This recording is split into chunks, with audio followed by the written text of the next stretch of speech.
Compost 1 KG আছে, এটা আনার গাছে দিব। এর সাথে কিছু রাসায়নিক সার দেব। কোন সার কি পরিমাণে দিব সেটা আপনাদেরকে দেখাচ্ছি।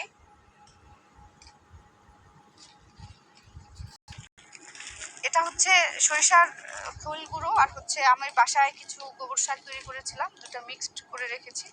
দুটাই ভার্মি কম্পোস্টের সাথে মিশিয়ে দেব। আর সারের পরিমাণটা হচ্ছে অনেকে 4 চামচ হিসেব করে দেন, আবার অনেকে গ্রাম হিসেব করে দেন। আমি এখানে 2টার পরিমাপই বলে দিচ্ছি, আপনাদের যেভাবে সুবিধা হয় আপনারা গাছে দিতে পারেন। এটা হচ্ছে বোরন 1 চা চামচ, গ্রাম হচ্ছে 2 গ্রাম। তারপর যেটা আছে এটা হচ্ছে কার্বোফুরাডন বা ফুরাডন যেটাই বলেন, 1 মুঠ 40 গ্রাম। এখানে 40 গ্রাম আছে, আর হাতের পরিমাপে 1 মুঠ। এরপরে আছে হচ্ছে পটাশ 3 চা চামচ 30 গ্রাম। এটা হচ্ছে 1.5 চামচ ইউরিয়া, গ্রাম হচ্ছে 15 গ্রাম।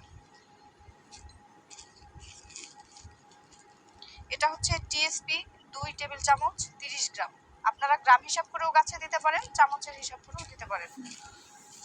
এরপরে আছে ডিএপি 1 চামচ বা 1 টেবিল চামচ, গ্রাম হচ্ছে 15 গ্রাম। এরপরে আছে ম্যাগনেসিয়াম সালফেট বা ইপসম সল্ট 2 চা চামচ 30 গ্রাম।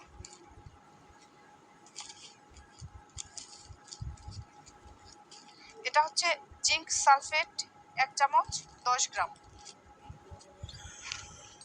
সর্বশেষ যেটা আছে এটা হচ্ছে হিউমিক অ্যাসিড ও পটাশিয়াম 1.5 চামচ।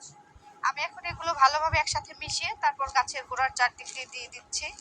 এটা হচ্ছে জিঙ্ক সালফেট, ভার্মি কম্পোস্টের সাথে মেশাবো। আজকে প্রচুর বাতাস।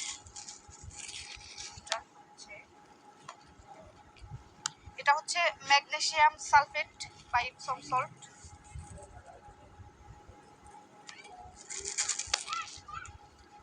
এটা হচ্ছে হিউমিক অ্যাসিড ও পটাশিয়াম।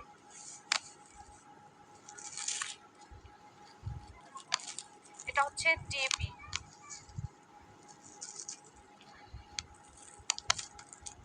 TSP,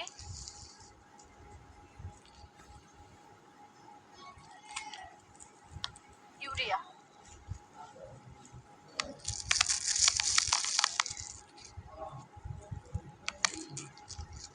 potash.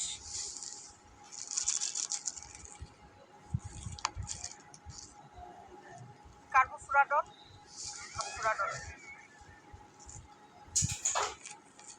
হচ্ছে বোরন।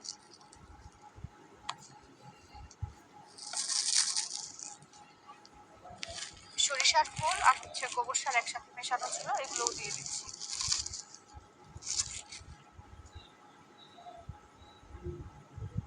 এগুলো এখন ভালোভাবে মিশিয়ে নিচ্ছি। আপনারা যদি এইভাবে আপনাদের আনার গাছে খাবার দেন, বর্ষার সিজন শীতকালীন সিজনে প্রচুর পরিমাণ ফল হবে ইনশাল্লাহ।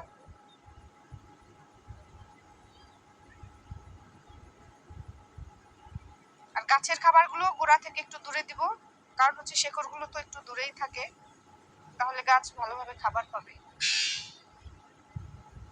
আমার এই গাছটার বয়স হচ্ছে 6 মাস।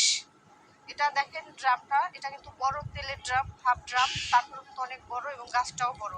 এই একটা গাছের জন্য এই পরিমাণ খাবারটাই যথেষ্ট। আর যদি এই যে এরকম সাইজের গাছ হয়, এরকম সাইজের গাছ হলে এই খাবারটা এরকম সাইজের 3টা গাছে দিতে পারবেন। ঠিক আছে, আচ্ছা আমি এখন গাছের গোড়া দিয়ে দিচ্ছি। বিসমিল্লাহ।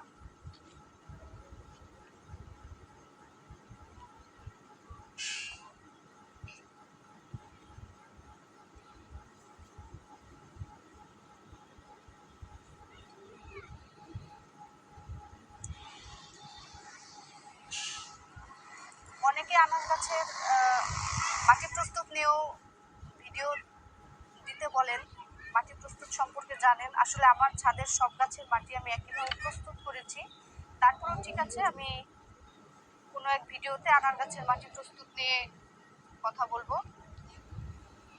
আপনারা যারা আমার চ্যানেলের সাথে আছেন তাদেরকে অনেক ধন্যবাদ, যারা নতুন